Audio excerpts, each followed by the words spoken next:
Vincent. Hello, Elena. Welcome to the podcast. Hi, Juraj. I am Elena, and I am based in Paris, and Vincent is on the other side in Germany, in Frankfurt. Very nice to be with you today. Hi, Juraj. Vincent here, speaking from Frankfurt. Thanks for having us today. Yeah, thanks a lot for accepting the invitation. It's a privilege to me to talk to both of you because it doesn't happen very often. It's more an exception than a rule. Then there is more than two of us on a podcast, so that's really great. And before we jump in a bit deeper into our topic today, let's go through your personal aviation journey. So where you are and how did you start? When did you start? Why did you start being interested in aviation? So let's start with the lady, Elena. Sure. So thank you so much for having us today. My aviation journey started around 2010 when I was working for Emirates as a flight attendant in Dubai. And then I moved back to Europe. I was in different roles, mostly in tourism and travel, but mostly then also with airlines, Thomas Cook Group Airlines, the former one, and European Business Aviation Association. But later I switched more to the ATM side. So I was with Cesar Deployment Manager.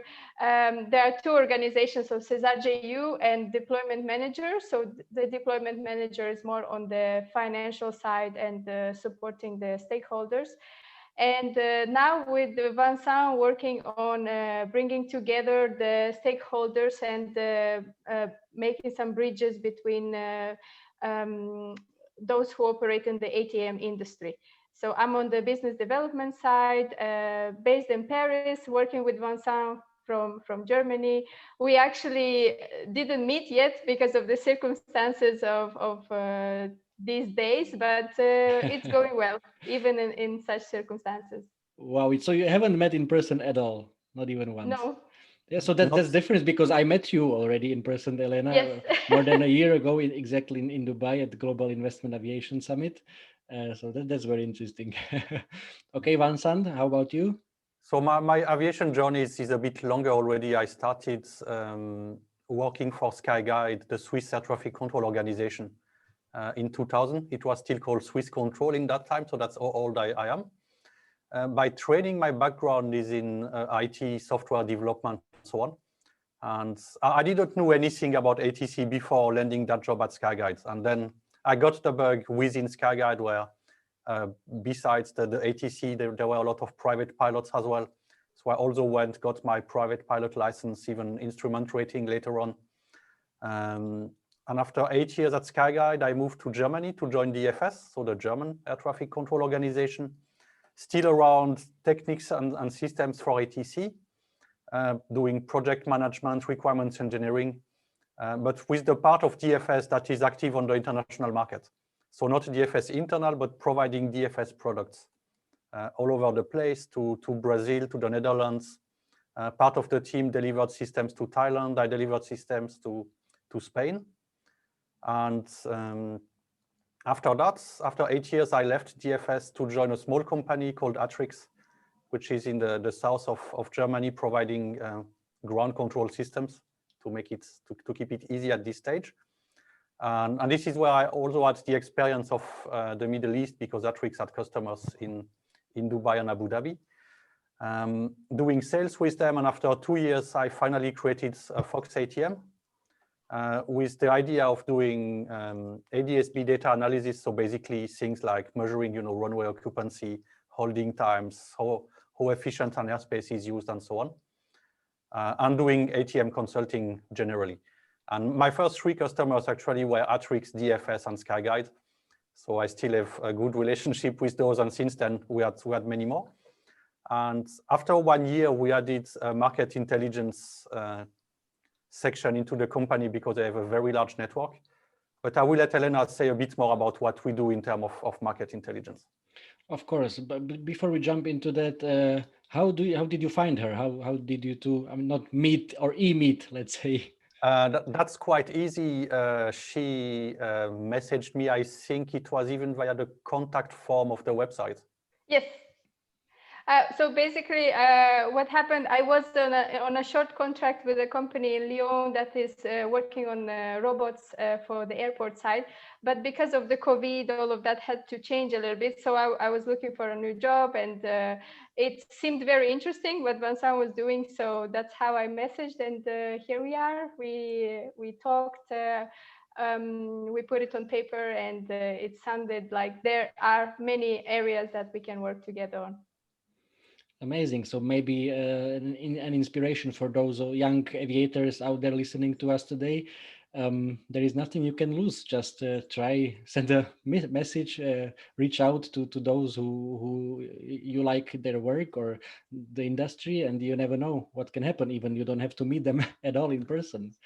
I just like to add two things on that, Juraj, because that's very true. There are a lot of opportunities in smaller companies as well. Exactly. As long as you are ready to be having multiple roles. Officially, on paper, the role of Elena is business development manager, but she's doing a ton of different things. And if you have been in business development, you know that it's anyway a set of different skills. Yeah. So if people are ready to do a lot of different things, go to small companies. And I would also encourage people from small companies to look at various profiles. So also at unusual profiles, because Elena has a very varied set of skills, which is really helpful for us. But I think in a bigger company where she would be in a small box, you know, with a role and you do exactly that, I'm not sure she would be that happy. But there are people out there that have a varied skill sets, and it's very precious for small companies. So don't think too strictly in terms of roles, and just, you know, in the discussions we had, I said I was looking for a Swiss Army knife, you know, someone that can be a lot of different things, and she's exactly that, and that's a perfect fit. Absolutely, I can sign everything what you just said. Before I joined AviaDev, I was working for 7 years for a small regional airport here in Slovakia, in Košice, where I am still based, and it's exactly small company, small airport. So basically what I was doing at that airport, at the larger airports, there were teams of 20, 30 people doing that, different roles. So exactly the same what you just described, Vincent. So I totally and what you agree said about not meeting, that's something that changed. Before COVID, I was probably 80% of my time on trips, seeing customers, meeting them. And since then, we have 2 or 3 customers with whom we had only virtual relationships. We have customers in the Netherlands, in Poland, in France, even in Germany, which are probably not even 1 hour drive from here. But I've never met them in person because of Corona. And I mean, somehow it's working. Great. Yeah, it's this new world we live in, and definitely there are pros and cons to that, and great to hear that you worked on the benefits so well. So, Elena, try to introduce us to FoxATM. So what do you do? What is your why? Who are your customers? And why? How do you support them? So, and all that stuff. Sure, of course. So basically, the idea started that in smaller companies, when you have in the sales department or business development department, which are sometimes interlinked, or the marketing as such, you have one person doing everything. So taking care of the customers, acquiring new customers, but also you, in such an industry as ATM, you really have to know what's going on in your industry. So you have to know about the call for tenders or contract awards, or even to know what's going on an innovation side.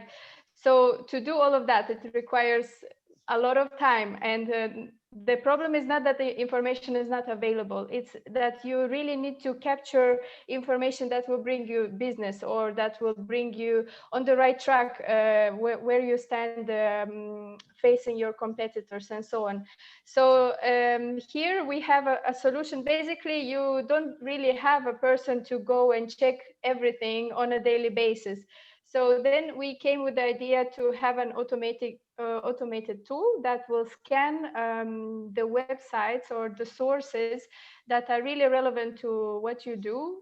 In our case, it's the companies that operate in the ATM industry, and also on the airport side, but the airport side that is controlling the traffic. So nothing what is related to the terminal and passenger experience, but after that and on the tarmac, let's say. So there are a lot of suppliers who supply software systems, consultancy, and they can be big, but normally they also are small companies. But they need to be informed. So here the tool is going through all of these sources, scans it on a really daily basis, and then filters. So it's a part that the tool is doing itself, but then we also have somebody helping us to filter and validate only relevant information. So you will not have, in our database, you will not have things like, let's say the airport in Paris is having a call for tenders, but it's more, if you read it, it's for cleaning or catering. So we don't think that's something for somebody who's supplying software or so on. So we will not include that stuff. For example, news like internal news about some celebrations or some marathons or stuff like that. So that is excluded. But you will be surprised how much of that there is. And once you start looking, it's very easy to go in the wrong direction and lose a lot of valuable time that you could spend on dealing with clients and so on. So that is the idea. And there are news, we report it on a weekly newsletter. It can be, we also have daily peaks, but normally it's a weekly service. There are a few different steps. You can also package it together with some briefings where you can discuss different topics that you want to do. It can be once a month or twice a month, depending on the need. And the customers are basically smaller companies that want to support the ATM industry. Maybe they want to break into this industry. They don't know how to do that because it's a niche market. There are specific peculiarities. So we already see that there is a good feedback from a few customers, and we see that there is demand for such a service. So that's in a nutshell. Yeah, very, very interesting. Vincent, now to the main topic of today's discussion, something I know you are very passionate about, given your experience in the industry, and that's a triangle between ATC or air traffic management providers, airports, and airlines. So from an outsider perspective, which is my perspective in this case, it may seem that like everybody has a little bit different interests in the whole process of managing the air traffic. So what's your overview on that magic triangle? Yeah, that's very true, and that's something that struck me from the very beginning of my time in ATC. To summarize, we have three actors here. We have the airlines, the airports, and air traffic control. I know there are many more, like the ground handlers, de-icers, whatever, but you can boil that down to all the three. And the point is, there are two aspects to the triangle. They have different interests, and they have different business models, and sometimes it leads to strange situations. So if you look at an airline, what an airline wants, especially if they operate in a hub and spoke model, is all the aircraft coming in at the same time, then nothing happening on a tarmac for a while because passengers are moving from aircraft to aircraft, and then everybody going out at the same time.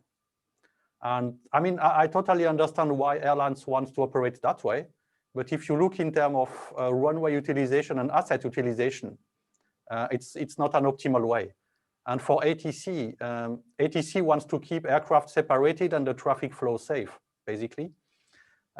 So for them, it would be much better if the traffic would be spread over time in a more constant way, because you wouldn't have to manage these peaks.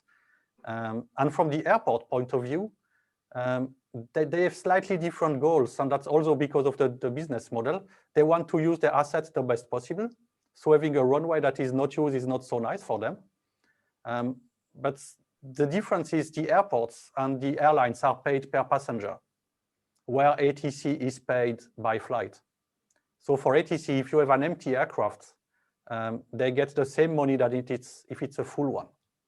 And the whole system is built to manage capacity and to manage capacity in a context where we have more demand than capacity. And the other thing is that airports have also different interests because they are shopping centers as well. So typically what an airport wants is that the passenger comes in, goes through check-in and security as fast as possible, and then enter the shopping area. And to be honest, for an airport, it's better to have a passenger longer into shopping, coming late to the gate. And if a passenger shopping delays an aircraft, well, it's not good for the airline, it's not good for the ATC, but for the airport, it could be good if that guy spends a lot of money in the shops.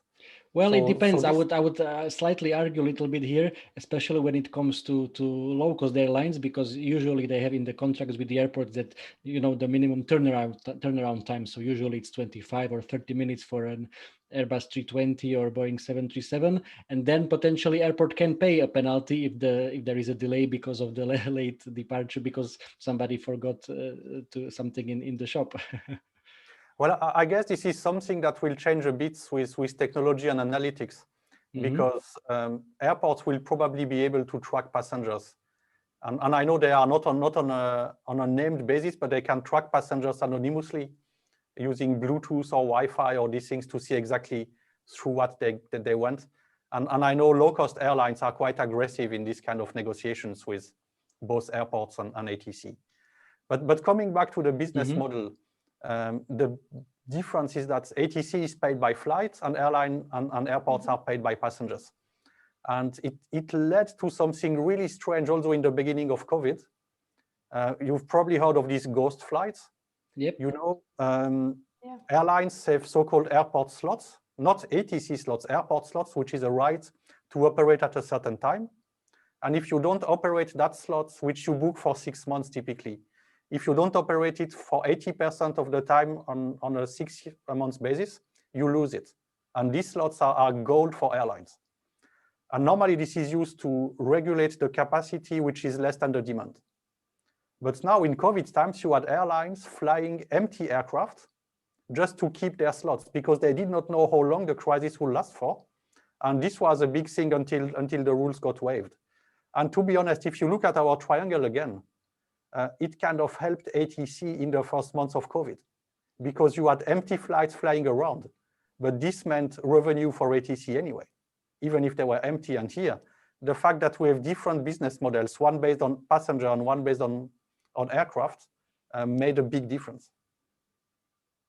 Yeah, obviously airlines were those who were suffering the most with all the costs, and obviously it was terrible for the environment as well. So there's also one of the reasons that the rules were waived later on. Obviously, there is a massive debate within the industry about this waiver because some people are saying, especially of course from the airport side, that the airports are those who are also not getting the benefits, because the airlines are getting massive bailouts, especially the legacy carriers here in Europe. And the airports not so much, and at the same time the airports cannot even open their slots to another airlines, but especially the low-cost airlines who are still growing aggressively in Europe, even in these difficult times. But they have to keep the slots for those legacy carriers. So again, they are losing opportunities and potential. What is your view on that?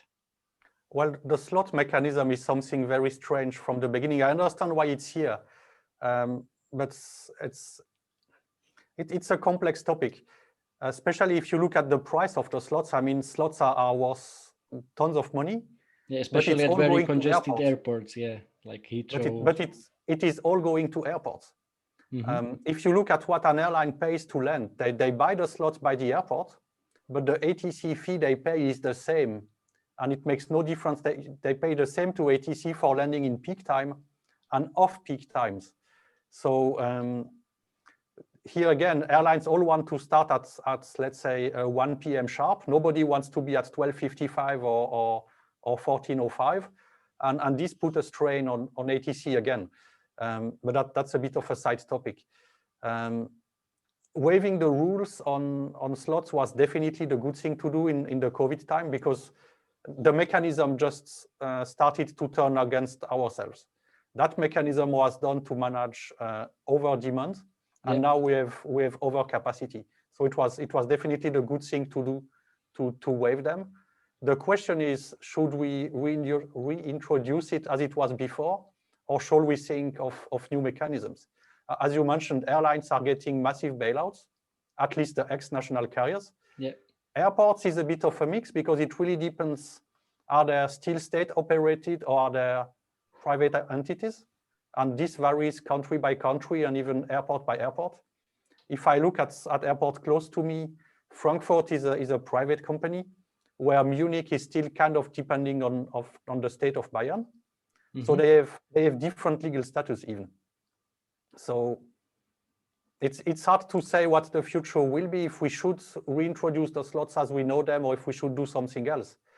But I think my intuition is that the system could come back to what it was before.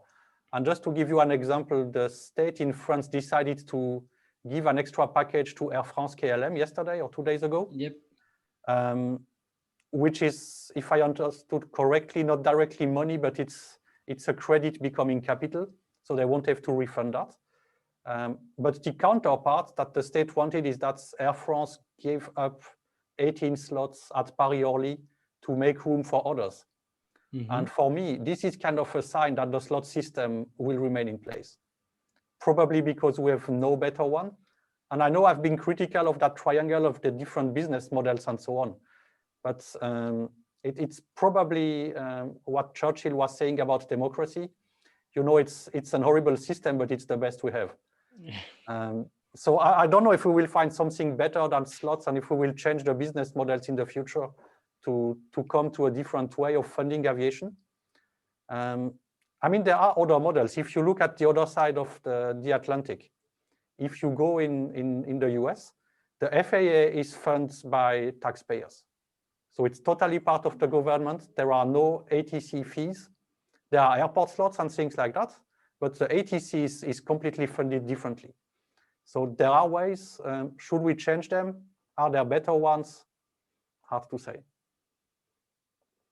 Yeah, for sure. And I love that you mentioned future. We are doing our best to be still positive about the future, despite everything negative what's been happening for the last year or so. And one of the main issues we do, or one of the main topics which is being discussed a lot about the future, is sustainability and building back better for the whole airline industry or the aviation industry. And in the previous episode, I interviewed Thomas Reinhardt from Airlines for Europe.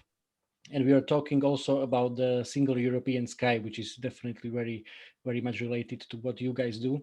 And he said that implementing single European sky would mean is the lowest hanging fruit in terms of making aviation, let's say, greener, because immediately you can bring fuel costs down by at least 10% if we bring into the system all the efficiencies which are related to implementation of single European sky. On the other hand, still, I mean, it's been on the table for over 15 years, and still, probably for political reasons, and it's still probably very far from being implemented. So I would like to hear what you guys think, your potentially personal or opinions. Will we ever even see single European sky being implemented? I'd like to go on this one first and let Elena speak afterwards, because she has some direct experience with Caesar. Mm-hmm. But here we can do a very nice link again to the pricing and funding. I don't know how many sectors and centers we have in Europe, but basically every country has several sectors and centers. And every ANSP is still a separate entity that has to live for itself. And you know, under EU rules, states are not allowed to fund the ANSP directly, so they have to live from what they get. And this means that Europe remains a puzzle at ATC level. And as long as it will be so, that will remain. And here again, the funding plays a role. There is a flight I used to look like on a daily basis at some time, which was very interesting and showing that kind of elements.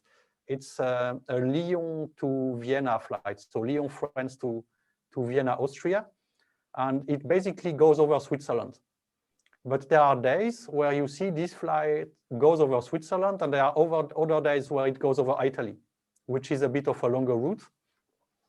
And this changes almost on a daily basis, sometimes depending on the currency exchange between the Swiss franc and the euro.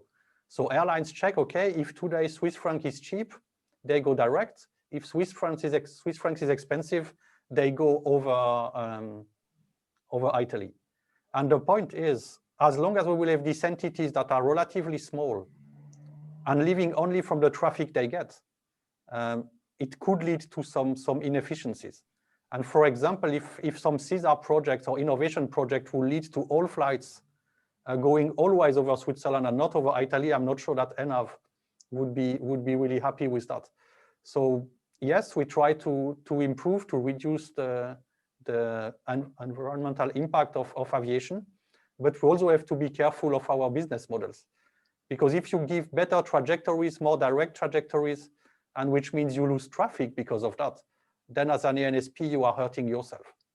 And here again, touching the funding models could be an interesting thing to do. And coming back to CESAR itself, I've knew of CESAR since the very beginning, probably 1.5 decades ago now. At the time, it was at first a very paper-based exercise. And to be honest, it remained in that state for long. And I'm really happy to see that now, for the last years, we are in a stage where CESAR delivers. And it's good to see industry and ANSPs and even research institutions all working together. But my feeling is sometimes, especially for small companies, it remains a very heavy machinery. And I know a few small companies that get CESAR funding, but I sometimes have the impression it's really hard to get into it. Elena, what's your take on that? So just coming back to what Vincent was saying about US, it's also at the level of the state. That's one state and there everything is smoother. In Europe, you have many states and CESAR is connected with sovereignty, military. So it's not that simple. There are many stakeholders to coordinate. The program is fantastic. Of course, if you look at the theoretical part of it, the benefits would be massive and really good for everybody. But to coordinate at the level of states, then going into airlines, airports, ANSPs, that is a massive work. You can also add in the financial part, then cultural part, then everybody has different business models. So from my perspective, I was there a short time. I was with CESAR deployment manager, which is financing. It has a mandate to help stakeholders to get the finance part, not the JU, which is doing the research and all the projects basically. So it's very complex, and I would say I would give maybe 20-30 years more, not before. I would say it's a slow, very heavy, as Vincent said, mechanism. The benefits would be great, but it's not easy to coordinate states. Totally understood. Good. Thank you very much, guys, for a very interesting discussion. Myself personally, I learned a lot about this topic, so I'm sure that our listeners as well. And before I let you go, one last question, which I always ask at the very end. Elena, first for you. What do you love the most about aviation? I like that it's very dynamic and it's global. It's absolutely vital. I mean, before COVID, travel used to be so accessible, and it was part of my life. I used to travel quite often. So this thing that it brings you all around the world, it connects you to parts that you never thought you will go to. I'm coming from Ukraine, where let's say we're not even part of European Union. People don't travel so much, but then having access to go everywhere and just nurture cultures, knowledge, everything, it's very interesting, I would say. So this brings me to this industry. I tried different other industries, but aviation is the one that, even if it's in hard times right now, I think people who work here mostly work because they enjoy the industry. Absolutely. And then it comes the other aspect. So sometimes you even look at the clock, okay, it's 8 p.m. I shouldn't be working, but you know, this is so interesting that you still do. And once you have kerosene in your veins, it's difficult to leave the industry, actually. That's what they say. Exactly. Yeah. Vincent, what about you? What is the most? What do you love the most about aviation? Well, it's quite hard to come after that. But basically, what Elena says is totally true. Aviation is making the world smaller in a positive way. I had the chance to set foot on all 5 continents. And that's something I would really recommend to everybody. That's something I wish to everybody. So I'm proud to be part of something that helps people connect, come closer to each other, and hopefully make the world a bit better. Absolutely. Vincent, Elena, thank you very much for your time today. It was really fascinating talking to you. All the best. Same here. Thank you, Juraj. Thank you, Rai. Thanks for having us.